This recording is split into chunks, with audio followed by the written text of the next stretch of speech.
Welcome to Built to Go, a van life podcast. I'm your host, Jeff Wagg, coming to you from the College of Curiosity. This time it's episode 200, and we're going to talk about the iOverlander problem. I've talked about it before, but it deserves a deep dive because it's going to pick where you're going to stay or not. We're also going to talk about an attack in Quartzsite and what it means for all nomads everywhere. We'll mention some solar lights that you can use at night for security and a product review of CarPlay for those folks who don't have a stereo that does CarPlay. So, welcome back, everybody. Thanks so much for listening. You have made it to episode 200. Whether it's the first episode you've listened to or the 200th, I'm thrilled to have you here. I made a bunch of changes for episode 100. I'm actually not going to make any changes for episode 200, except that after this, we will be officially in season 3. It doesn't matter. I don't really do seasons, but basically, up to 100 is going to be season 1, up to 200 is going to be season 2, and up to 300 will be season 3. Big whoop, it doesn't matter. So, let us continue on here. The iOverlander problem. So, if you're new to this or just exploring van life, you may not have encountered iOverlander, but iOverlander is one of many apps that endeavors to find a place for you to stay at night. Usually free, not always. And basically, it's an app and a website. When you go there, you can search on where you are, and it will find things that you need. It'll find water and dump sites and repair places and laundry facilities, whatever you might need. It is a crowd-sourced endeavor, and that's true for all of these. Quick note here, I'm not picking on iOverlander specifically in this segment. This is true for Campendium and Allstays and all of these different things. It sounds like a great resource, right? It's like, oh, geez, I'm in Atlanta, I need a place to stay. Pull up iOverlander and look and say, oh, well, this Cracker Barrel lets us stay here, and this Walmart here, and this street in this town doesn't mind it. It lists all these places, and it sounds like the most wonderful thing in the world, and it is. But there is a very large and growing problem with iOverlander that I don't really have a solution for, but I think you need to be aware of it when you're making your plans. And the problem is best illustrated by something that happened to me. So years ago, I was in South Dakota. When I was during my visit of all the auroras in the United States, I was visiting Aurora, South Dakota. And I needed a place to stay for the night. And I found this, it's a rest area on an interstate. It's a little unusual in that it's not actually on the interstate. You get off the interstate and drive about half a mile and then you park. And it was a very nice, quiet, empty rest area. And I thought, hey, this is a great place to spend the night for folks who are traveling, and I added it to iOverlander. And I thought, I'm a good boy, I'm contributing to the community. I took a couple of pictures and explained that I had 2 bars of AT&T service and, listed all the amenities. There's water there, and there's bathrooms and some vending machines, that very typical thing that you would do if you're going to add something to iOverlander. And then I didn't think anything of it. But a couple years after that, I thought, I should go back and look and see if that's still available, because I was going back to Aurora, South Dakota. And what I found on iOverlander was a mess. Apparently, my putting that there had made this site super popular, and a lot of the people who went there weren't very nice. They spent a week there, they left trash everywhere, they set camps up where, they would be barbecuing in the parking lot, and they had chairs out and all this stuff. And the state got upset and added a bunch of no overnight parking signs, and now that site is off limits. And that's the problem. I had a perfectly good site to stay, and because I shared it with the world, now I don't. And now you don't either. And what do you do? What's the solution to this problem? I know a great place to spend the night near Garden of the Gods in southern Illinois. Not to be confused with Garden of the Gods in Colorado. It's a very different place, but not equally as beautiful, but pretty close. It's an amazing spot. If you're in southern Illinois, definitely want to check out Garden of the Gods. But there's not a lot of free parking or free camping near there, except for this one spot I found. And I have not put it on iOverlander, because if I do, I'm afraid the same thing's going to happen. It's going to get wrecked. It's going to create a negative experience for a whole bunch of people. And while this might sound selfish, it's like, well, I don't want to share the cool stuff I found. That's really not my motivation here. My motivation is to help the community, and unfortunately, by pointing out these parking spots, the community gets harmed. So, the way iOverlander and all of these places work is it's crowdsourced. Somebody will go to a place and type in, this place was great, blah, blah, blah. And then other people are supposed to check in when they stay there and say, yep, still cool, everything's good, it was a little loud at night, I heard a lot of trucks, or it was very buggy, lots of mosquitoes. All these little tips to help people. And there's no vetting. You're basically trusting people based on their opinion. Nobody checks with the owners of these properties. Nobody's checking the town ordinances or the state laws or anything like that. People are just saying, hey, I parked here for the night and it was okay. And they're giving some impression that this is an official place to stay. I stayed here. You can too. Come on down. And that's simply not the case. And if one of these spots happens to be in a desert of places to stay or near something that people want to go to, like a national park or a theme park or something like that, well, they get ruined. And I'm not blaming the van life community for this. It's just, unfortunately, it's the way things are. If you let people in your secret garden, they're going to trample the flowers, and well, that's what's happening here. RVers use these sites too. They have a slightly different ethic than most van lifers, and there's a huge overlap, and the generalizations are kind of silly. But, yeah, that is the problem. What is the solution? Well, the first solution is a form of karma in which if you treat the world as a nice place, it will be a nicer place. So please be an ethical parker, camper, whatever you're doing. Whenever you spend the night somewhere that isn't yours, treat it with respect.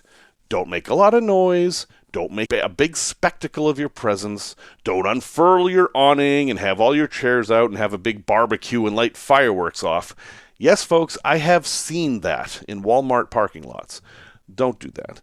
And certainly don't leave any trash. I mean, my rule for me personally is to take trash. I look for trash. I go to a site, and it's not if I see trash, I will see trash. I'm going to find that trash. I will take at least one trash bag away that is not my trash. That's my personal ethic for these places. If we all agreed to do that, this wouldn't be a problem at all. But of course, that is not human nature. I don't understand people who are perfectly fine with throwing a soda bottle out the window of a car, but there are a great many of them, as anybody who's driven down any roads in the U.S. or honestly anywhere in the world can attest. The second thing to do is, and this is a personal benefit thing, don't trust iOverlander or Allstays or Campendium or anything like that. There are a few exceptions. If there's a Cracker Barrel listed there and you've got 6 reports of the manager saying it's okay and they're recent reports, yeah, that's pretty reliable. And there are some places, some towns like Aurora, Nebraska, which I keep bringing up, have free campgrounds for travelers. Those kind of places are going to be fine. But you have to do your due diligence, and if you're using iOverlander to find a place to stay, always, always, always have a backup place to stay for those times when you roll in there and suddenly there's no overnight parking signs, or you get the knock and you need to go somewhere else. I mean, that's just a very basic van life tip, is to always have a plan B. And I would argue a plan C. I had to do this recently. I had a plan to, this was coming back from VanFest, so a couple weeks ago. My plan was to leave Miami, as it happened. I was in Miami, and get to Georgia, and then spend the night at a rest area in Georgia. Okay, I like staying at rest areas. I've talked about that a lot. If you get the knock in a rest area, it's probably not a big deal. You just move on. And there's resources there. And it's a transient place. People are expected to come and go and leave and stuff. So I like rest areas. There's a big welcome center rest area right over the Georgia border, as there is in most states. And I parked there and, used the restroom and bought something in the vending machine, and I was all set to spend the night there. And then I noticed a sign that said no overnight parking. I thought, man, they ruined this too. And to me, the sign, no overnight parking, it's the end of it. There's no getting around that sign. That sign means you can't park here. And I was like, dang, I'm tired. What am I going to do? And so I thought, well, I am going to take a nap. And then I'm going to drive. And I'm going to go to the next rest area and see if they had the same signs. I think it was 45 minutes away. So I took like an hour nap, drove the 45 minutes, and sure enough, the next rest area did not have those signs. Now, that doesn't mean the state of Georgia gave me permission to spend the night in that rest area. It means there's no signs, so it's not a problem there. They only put the signs up if it's a problem. Why was the Welcome Center a problem and not the rest area 45 minutes north? I don't know. It could be that people stop at Welcome Centers more often. That's a place where you get maps and things like that. It has more staff. They tend to be bigger. I don't know. It could be that it's within striking distance of Orlando and all the attractions there. Whatever the reason, there is a reason, and I had no problem spending the rest of the night at that other rest area. I saw something interesting in Florida, as I've driven a lot in Florida lately. They were truck stops, which, by the way, are not always safe places to park. If you're in a truck, that's one thing, but if you're in an RV or a van, that's something completely different, and you're not necessarily welcome. But this Travel Center of America had a billboard with an LED sign under it, and the LED sign said, overnight parking, $5. Now, I didn't go there. I don't know if that $5 applied to trucks or just anybody, but I thought, maybe that is the solution. Maybe we can convince these places with these massive parking lots to simply charge $5 a night so we can stay there. I mean, look at all the empty malls in America. What if there was a way for someone to set up a trailer in the parking lot and charge $5 a night? Wouldn't that be awesome? I mean, I would pay $5 a night for these trips. And I know if you're living on the road full time, $5 a night, $150 a month, it adds up. But just for those nights when you're traveling and you don't have time to do a lot of research for where you're going to stay, $5 is pretty good. So I don't know. It's a pipe dream, and we're facing the problem where communities are trying to push the homeless out to who knows wherever, and we get lumped in with them, and we are them, and I've talked about this a lot, but again, I don't have answers. If you have answers, please let me know. What can we do about the iOverlander problem? But my purpose here today was to just make sure people know that this is a problem, and as wonderful as these apps are, and as good intentioned as these apps are, they do create a problem, and it makes me sad.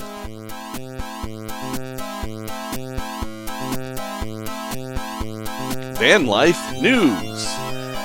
So there have been a number of people reporting about an incident that happened in Quartzsite last week. Now, Quartzsite is a famous part of Arizona that has lots of BLM land, and a lot of people go there for the winter. It's where the Rubber Tramp Rendezvous is, where thousands of nomads and van life people will head down for this conference that lasts 2 to 3 weeks. If you haven't heard of Bob Wells, well, you will, and he puts this thing on. It's a massive event. I've always wanted to go, actually. It's just so darn far from me that I haven't mustered up the gumption to actually do it. But there have been a lot of reports lately of crime problems in Quartzsite. And one in particular, if you read the headline, now these aren't actually making the real news, these are making YouTube news, which is almost like gossip, but the headline is Solo Female Nomad Attacked while sleeping alone in her car. It was something like that. And there's several of these. That sounds horrible, right? I mean, this is everybody's worst fear. And boy, if I were a solo female nomad, I would pay very close attention to this. And it is true that solo female nomads, van lifers, van dwellers, whatever term you would like, do have more things to worry about than me, upper middle-aged white guy who weighs 250 pounds and kind of looks scary. I haven't had a shower in a few days. I have less to worry about than they do. But the story, as it was told, is that this woman was sleeping at a campsite in Quartzsite in her car with her dog. And there were some people riding around in an OTV, some sort of an ATV, maybe a side-by-side. I don't really know. It wasn't specified. And they were kind of making a lot of noise. It was about 11 o'clock or midnight. And then Someone threw a rock at her car, smashed the back window where she was sleeping. It was like a hatchback, and she's sleeping right under there. And she was instantly bathed in glass. And of course, freaked the heck out, because who wouldn't be? And she got up really quickly and got out of the car, and they drove off and they were gone. And she called the police and found out that she was bleeding in multiple spots on her face and on her legs, and just a terrible, terrible experience. And this woman wants to remain anonymous, by the way. I don't know who she is, and I haven't talked to her. I don't know anything about this other than what's on YouTube. But now everybody's like saying that these men attacked her and injured her, and I'm sorry to say this, but I'm not sure that's actually true. I mean, these people were being obnoxious. There's no question about that. But I think equally likely that they didn't throw the rock, but that their OTV kicked up a rock and hit the back of their window. I mean, after all, they didn't run over to her car and drag her out. I don't know what happened. It's very possible that the story happened exactly as it was described. But my concern here is first with the woman who had this horrible experience, because that is terrible, and I'm glad the community is supporting her. I'm absolutely 100% for that. But I'm concerned now that this incident has created these echoes of other YouTube videos where they're making it sound like if you're a solo female and you head out on the road, you're going to get attacked. There's violent men around every corner, and they're going to attack you, and it's going to be horrible. And it's just not true. I'm not saying that you shouldn't defend yourself and take steps to be safe. I'm not saying that at all. I'm saying that it is bad for the community to overstate things that have happened. We don't actually know that the men attacked her. It's possible, but I find it equally likely that the OTV they were in just kicked up a rock and hit the back window, because that's something that's happened to me. I was cutting the grass one day, and when I put the tractor away, I noticed that my wife's back window was smashed out. And I realized the tractor had kicked a rock up and broke the back window. So I know that's a thing that can happen. Anyway, again, I want to be very careful here. I'm not saying that anybody is lying here. I'm just concerned that when anything like this happens, it creates this unnecessary air of fear, when the reality is that there are solo female van lifers all over the country who've been doing it for years who have never had any problem. That's not to say that they won't. That's not to say that they don't need to take special precautions. I would hate for someone to say, well, I'm not doing that van life thing because of a story like this. So I'm not going to link to any of the stories. You can Google and figure it out for yourself and search your YouTube. And if you think I'm just dead wrong on this, go ahead and write me a note. I would be very happy to read it and respond. I am concerned that sometimes we get wrapped up in the emotion of something that happened without actually thinking about what probably actually happened and what its impact should be. So there, I've said enough about that. Folks, if you are hearing ads in this program, please let me know, because there should be no ads, because a number of you have stepped forth to sponsor the show so that there are no ads. Yet I still think that some of you might be hearing ads. So if you are hearing ads, please contact me, and I want to get to the bottom of it, because we have a number of generous people paying for you not to have ads. If you would like to be one of those generous people, please visit buymeacoffee.com/built-to-go, and you can either buy me a gallon of diesel or become a member, and we will continue to have no ads, which makes me happy, and I hope it makes you happy too. Tech Talk. Let's talk about solar security lights. You may have seen these things on Amazon. They've gotten very popular, but there's little black rectangular kind of triangular lights that have a big solar panel and a bunch of LED lights and a little white motion detector. And you can buy them in like sets of 4 or 6. And these used to be one of those as seen on TV things, but now they're just everywhere. And I have purchased several of these. I have a few down in Tiki Bago Land. I travel with a few. And I think they're actually pretty good. What I do is if I'm camping somewhere, not in a rest area, but if I'm camping somewhere in the woods or in a field or something like that, I will take 4 of these lights and put them on all 4 corners of the van, like maybe a foot away from the van. And what happens is during the day, the sun charges them up. And then at night, if anything comes near the van lights up. Now, I do this mostly so that if somebody else is driving around out there or something like that, they notice there's a van there. I mean, my ambulance is pretty obvious. I have reflective stripes on the side. It would be pretty hard to miss the ambulance, but still, I like having that, like a perimeter set up so they know that, hey, there's something here, I should avoid it. This worked really well at Van Fest. Where I was parked at Van Fest, there was this road that we had big trucks going down for the carnival that was there, and I liked having the lights there so that they could see. This is kind of the line. We don't want the trucks to get any closer to that. Now, these things are cheap, and they do have a fairly high failure rate. The last pack I bought, I think it was 6 of them, it was $30. 5 of them worked fine, 1 of them didn't work. So not the end of the world. And over time, they don't use the best quality batteries, and they just don't last that long. You can replace the batteries. They're actually lithium batteries, but the cost of replacing them is probably not worth just replacing the whole unit. That said, they're very, very bright, but I don't think they're great for like general lighting. I don't think you would want to have one just to kind of light up your campsite. They're more for security and for motion detection, and they are startling. I have one on the back of the Tiki Bago, and as I walk up to the Tiki Bago, it will surprise me because it just shines this bright light at me. And, it wouldn't take long for somebody up to no good to figure out that this is just a security light and there's nobody actually there. It would make you wonder. It would certainly make you a little less comfortable about breaking into something. So I think they're a good solution. I have seen some people in their vans attach them to the sides of their vans permanently, like they'll just screw them into the side of the van, although some of them are magnetic.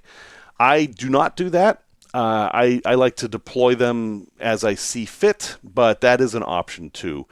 And you can turn them off. So if you're like parked in a neighborhood, you don't want them to come on at night, you can turn them off so they won't come on. So it's something to consider. For $30, you can have lights that will come on all around your van and maybe give you a little extra sense of security or a little bit of a safety factor if you need to like take a little walk outside the van in the middle of the night to take care of some business.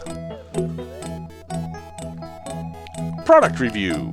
So I just bought a 2019 Ram 1500 truck that had a fairly fancy stereo in it, but no CarPlay, no Android Auto. And I am rather addicted to CarPlay. I find it very useful for long drives. It lets me do things without touching the phone, which I think is very important. And I was disappointed that this truck did not have CarPlay.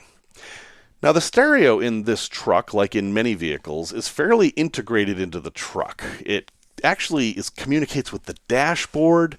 You can program some dashboard features with the radio, and I was like, God, if I replace this radio, what am I going to break? So I found this thing called a Jensen JDASHCP, which gives you wireless CarPlay without changing out the stereo. The way this thing works is it's a screen, and there's a suction cup mount, and then a cord that goes into the cigarette lighter outlet. And then it communicates with your phone and your existing stereo over Bluetooth. And it works. The thing was like $200, and it solved my problem. It is not the best stereo I've ever had. It has some very strange quirks, but it is absolutely acceptable and a pretty good solution if you don't want to rip out the original radio. Now, I only have iPhones for doing this. I did not try Android Auto. I'm assuming it works as well, but you would have to test that for yourself. For CarPlay, I don't really understand how this works, but I hooked it up with the cable to my phone, and CarPlay worked as I thought it would. Then I turned on wireless CarPlay, unhooked the cable, turned off Wi-Fi, turned off Bluetooth, and it's still connected. I don't know what protocol wireless CarPlay is using, but all I have to do is bring my phone in the car, and bang, I get CarPlay on the screen. I literally do not understand the technology. Apple's doing something fast and loose with their wireless protocols, but I don't care. It works. Now, you can use this thing in 3 different ways. You can have it talk Bluetooth to the car radio. You can have it use an aux cord, just a cord where you plug it into the car radio. Or it has its own built-in tuner, and it'll broadcast like on 87.1, and you can set your radio to 87.1. That's the worst way to do it. That's your last resort. That almost always never sounds good, and it's subject to fade and interference and things like that. But hey, if you're in an emergency situation, that could work. I have a weird problem with it that I haven't solved yet, is that it actually has a speaker in it. So you do have the option of, if you don't care about music or anything and you just want this for navigation, it has a speaker in it, and you can just plug your iPhone or Android phone into it, and the speaker in it is good enough to get directions. I actually used it that way for a while. The problem I have is that I have it hooked up to the stereo, and I do use it for music. So now music will come out of the speakers properly, but Siri responses and CarPlay directions from Apple Maps or Google Maps or whatever come out of the little speaker. I don't know how to change that. For phone calls, when a phone call comes in, you get to pick where the phone call comes out. You can use the car stereo, the phone itself, or this device. What I need is a switcher like that for everything else, and I haven't found it yet. And I'll keep looking for it. So another drawback is that you end up with cables everywhere. The plug that plugs into the cigarette lighter does have a USB charger there, but it's a fairly wimpy one. So whether you use that or not, I don't know. Eventually, what I'm going to do is hardwire another 12-volt socket into the truck, and then I'm going to plug this into that, and I'll hide all those cables. But right now, I have cables going everywhere. So, that's kind of the problem with all these add-on things, is you end up with a lot of cables. But, hey, for $200, you can add CarPlay to just about any vehicle. And the reason I picked this one over all the other no-name ones, with all the ones with the weird Chinese names that you don't know where they came from, I picked a Jensen because that's a company that I know exists, and I can potentially get support from them and download manuals and things like that. So that's why I picked the Jensen. You'll see a whole bunch of other ones that have things like an integrated car camera, a dash cam, or maybe they will just mirror the screen so you can watch YouTube on it, which I do not want. If that's something you want, that might be better for you, but I wanted something that would actually obey U.S. laws, because you can get a heck of a ticket if a cop finds out you've been watching YouTube while you're driving. So anyway, that is the Jensen JDASHCP. It's $220 with a $20 coupon right now on Amazon. I will have a link in the show notes. Tales from the road. I tell this tale now as a caution because I had a very unpleasant experience on my trip back from Florida with the Airstream. Now, this is an Airstream story, this is an RV story, but it does apply to some ways in van life, which I will point out at the end. So, here's the story. I went in the morning to the RV dealer, who I shall not name, and they're supposed to take some time and walk you around the rig and explain how everything's working, and then you get to make sure, everything's working. And it was sadly very apparent that I knew much more about how this rig worked than the guy who was showing me how things worked. I had to correct him several times, and there was a number of things that I basically just gave up, and I kind of ignored him and went around the rig and checked things for myself. Now, I had never had this type of rig before, and there were some of the things I didn't understand, and one of those was the air conditioning controls. So this has a Dometic controller that controls the air conditioner and the heat in one unit. Okay, that's not too complicated. Except this Airstream has two heaters. It has a heat pump built into the air conditioner, and it has a traditional furnace, a propane furnace. And the only part I tested was the heat pump. I didn't think anything of the furnace. I don't know why. I mean, it was probably because it was 70 degrees out, but I was like, okay, whatever. It works. I'm good. I'm going to hit the road. And I drive out of there with no manuals and very few keys, because somehow they had lost all the manuals and keys. That's a whole separate issue. Although they did tell me that not only did they lose the keys, they couldn't get them. Airstream doesn't make the keys anymore, so we can't give you keys. And the one key that I did have for the deadbolt kind of didn't work unless you pushed the door in just a certain way. Anyway, I was annoyed. But I was much, much more annoyed when I got to where I was stopping for the evening, and it was cold. And remember, I was not hooked up to 110 volts. I was in a rest area. And I wanted to turn on the furnace. And I go to the controls, and there's a setting for auto, and there's a setting for AC, and there's a setting for heat pump, and there's a setting for off. and there's no setting for furnace. And I'm like, what? Oh, there must be a separate thermostat for the furnace, right? I mean, why have it integrated when you can just have a regular little thermostat? And no, there was no extra thermostat for the furnace. So what's wrong?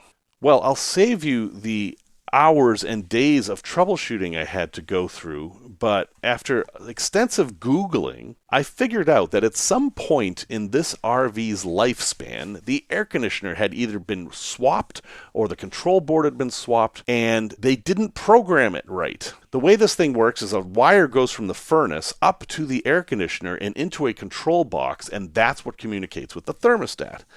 And when they had replaced or serviced the air conditioner, and I know they did because when I got up on the roof, I could see the scrape marks from them moving the thing. It weighs 75 pounds.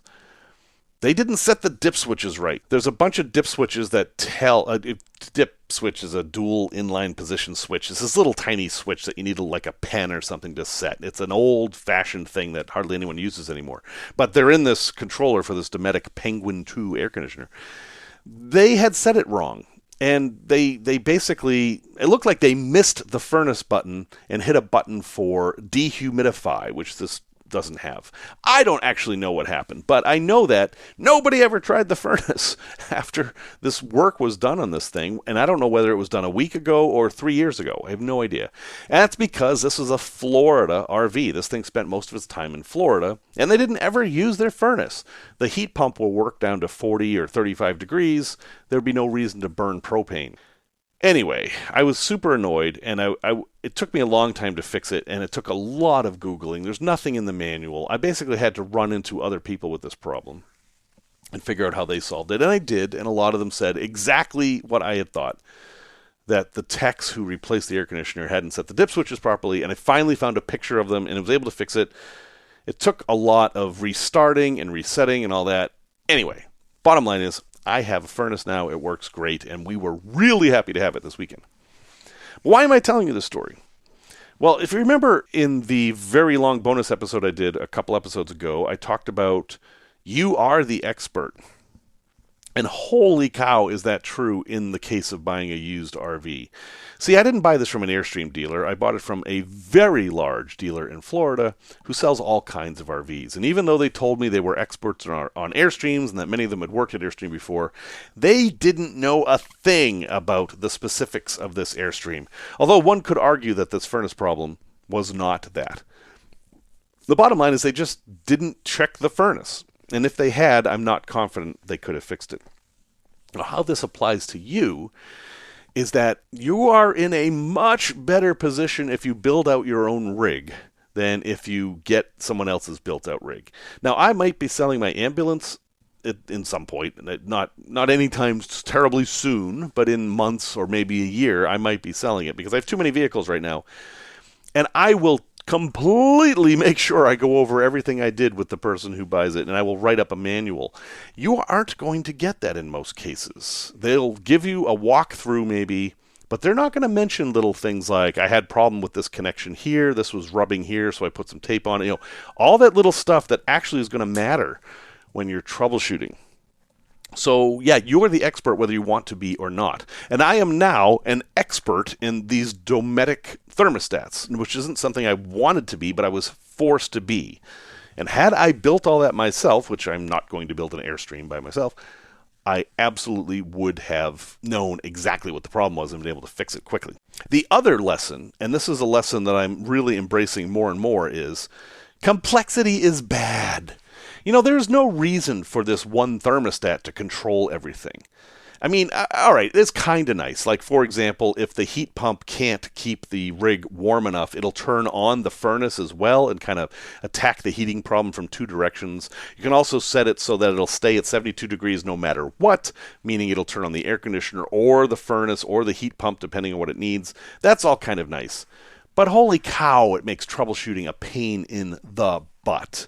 And if this thing had just had a regular thermostat for the furnace, like everything else I've ever encountered had, it would have been dead simple to fix. I could have checked for voltage, and I would have found out there's no voltage. I mean, more and more stuff that's computerized and does multifunctional stuff, and it uses data cables rather than power cables, which is how this thing worked. It actually has a telephone cable that goes up to the air conditioner on the roof, making it almost impossible to troubleshoot. That stuff is bad.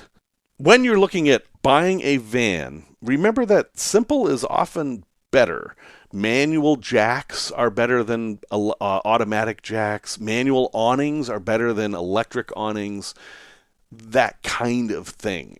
Because eventually you're going to get to a point where you need to troubleshoot something, and you can't simply because you can't see anything. And in the way the world is going, we're going to get into that more and more and more. But, you can fight it a little bit still now, and I encourage you to do so.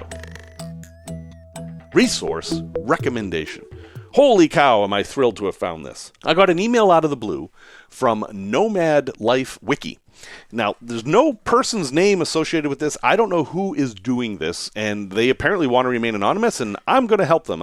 If I ever figure out who they are, I will not tell you who they are unless they ask me to. But you know Wikipedia, right? What if there was a Wikipedia dedicated to van life? And there is, and it's completely fleshed out and ready to go. I mean, it's a new venture. It has a few bugs. I tried to edit some things in there, and I wasn't able to because of some errors, but that doesn't matter. There's well over 1,000 articles in this thing already about every aspect of van life. What different types of refrigerators are there? What different types of toilets are there? How do you approach finding a place to stay at night? What types of insulation are there, and which one should you choose? And on and on and on. And there's no ads, and they're not trying to sell anything. It's just this massive database of van life knowledge. And I am thrilled this thing exists. There's lists of podcasts that you should listen to. There's lists of YouTube content you should check out. Basically, every aspect of van life is included in here, and it's built to grow. Hey, where have I heard that before? Oh, yeah, no, that's built to go. Anyway, this thing has the potential to be the main hub for all nomadic life going forward because it has topics on everything. And being a wiki, it's actually pronounced wiki, but I can't make myself do that.